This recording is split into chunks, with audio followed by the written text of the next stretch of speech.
Agad na nagpaliwanag ang Police Regional Office 11 o Davao Region kaugnay sa namataang batalyong armadong pulis sa Davao International Airport gabi ng Linggo. Ayon sa PNP, regular simulation exercise lamang ito at walang kinalaman sa anumang issue. Si Paul Montibon magbabalita.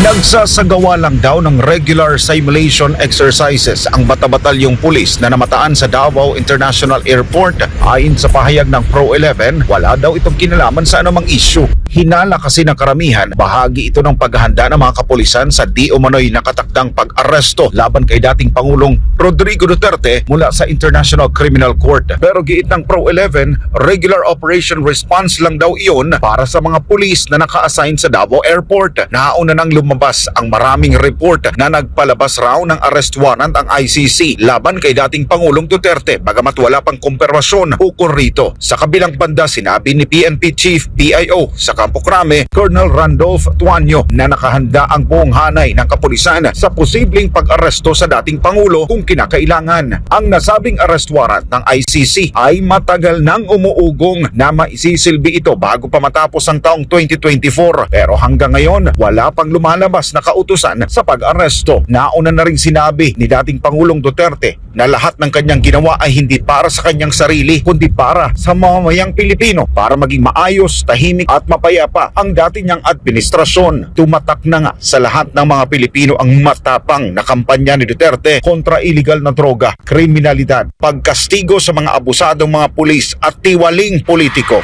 Kabaliktaran naman sa mga paninira kay dating Pangulong Duterte ang mainit na pagtanggap ng mga OFW sa Hong Kong, kung saan bakas sa mga Pinoy abroad ang labis na pagkasabik na makita ang dating presidente.